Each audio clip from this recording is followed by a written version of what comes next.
आज की जो कहानी है ना, वो सच में रोंगटे खड़े कर देने वाली है। ये एक सच्ची घटना है ओडिशा के एक बिल्कुल सुनसान हाईवे की, जहां एक शख्स ने कुछ ऐसा अनुभव किया जो खैर चलिए खुद ही देख लेते हैं। कहानी की शुरुआत ही एक अजीब से बल्कि एक डरावने सवाल से होती है, जो आधी रात को एक पुलिस वाले ने दो दोस्तों से पूछा था। और यही सवाल आने वाले खतरे का पहला इशारा था। तो जरा सोचिए, आधी रात का वक्त, एक खाली सड़क और दो दोस्त बाइक पर, और जैसे ही वो अपनी मंजिल का नाम बताते हैं, पुलिस वालों का रिएक्शन पूरी तरह से बदल जाता है। ऐसा क्या था उस जगह के नाम में? इस पूरे रहस्य को समझने के लिए हमें थोड़ा पीछे जाना होगा, मतलब दिन की शुरुआत में। ये जानना जरूरी है कि आखिर वो दोस्त थे कौन और उन्होंने इतना खतरनाक सफर शुरू ही क्यों किया था। तो ये हैं चंद्रकांत और अमित, दोनों पक्के दोस्त थे और दोनों का ही सीन एक जैसा था, लॉन्ग डिस्टेंस रिलेशनशिप। इसी चक्कर में दोनों ने एक बहुत ही लंबा और थका देने वाला सफर एक ही दिन में करने का फैसला कर लिया। उनका दिन कितना हेक्टिक था इसका अंदाजा इसी बात से लगाइए। सुबह 5:30 बजे के निकले हुए थे और रात 9 बजे तक लगातार बाइक चला रहे थे। मतलब ये भयानक सफर शुरू होने से पहले ही वो दोनों पूरी तरह से थक चुके थे। और बस यही कहानी में ट्विस्ट आ गया। प्लान तो था आराम से एक लॉज में रुकने का, लेकिन तभी एक फोन आता है ऑफिस से और एक डेडलाइन की वजह से उन्हें उसी रात उस खतरनाक रास्ते पर निकलना पड़ता है जहां जाने से हर कोई उन्हें रोकने वाला था। अब यहां से कहानी का वो हिस्सा शुरू होता है जहां कुदरत या शायद कोई और शक्ति उन्हें एक के बाद एक 3 बार आगे बढ़ने से रोकने की कोशिश करती है। पहली चेतावनी मिली एक ट्रक ड्राइवर से। जैसे ही उसने उनकी मंजिल का नाम सुना, उसने सीधे सीधे कहा, आज रात यहीं रुक जाओ। और उसकी ये बात कि हम भी उस रास्ते से बचते हैं, ये सुनने में ही कितना अजीब लगता है। दूसरी चेतावनी तो और भी अजीब थी।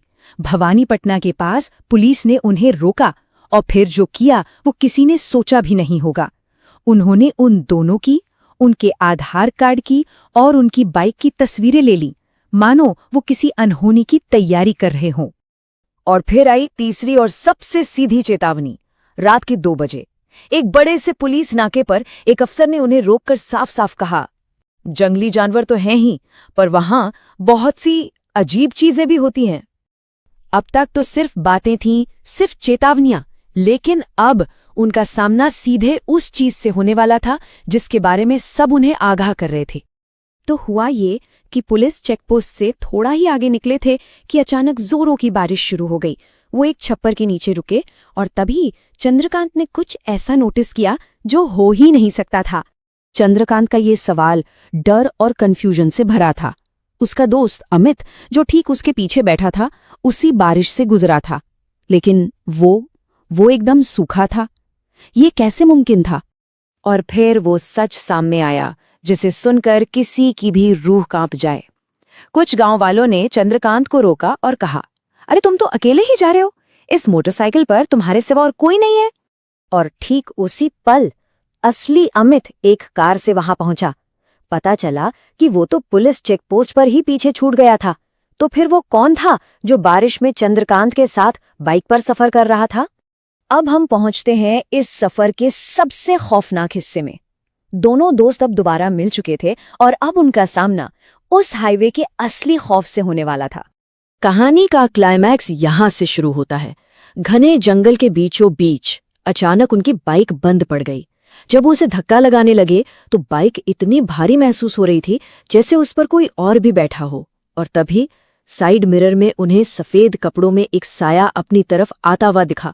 वो मंजर सोचकर देखिए, घने अंधेरे में सड़क किनारे एक औरत बैठी है जिसके बाल उसके चेहरे पर हैं।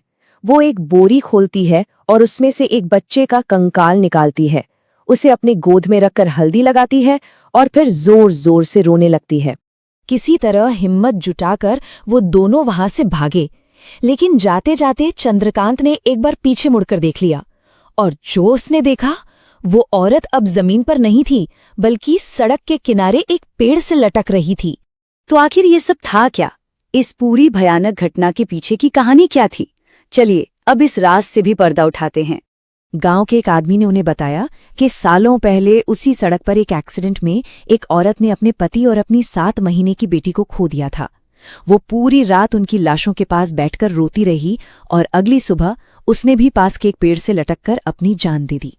कहते हैं उसकी आत्मा आज भी वहीं भटकती है। लेकिन एक सवाल आज भी वहीं का वहीं है। अगर असली अमित पुलिस चेकपोस्ट पर ही छूट गया था, तो फिर बारिश में उस सुनसान रात में चंद्रकांत के पीछे बाइक पर कौन बैठा था?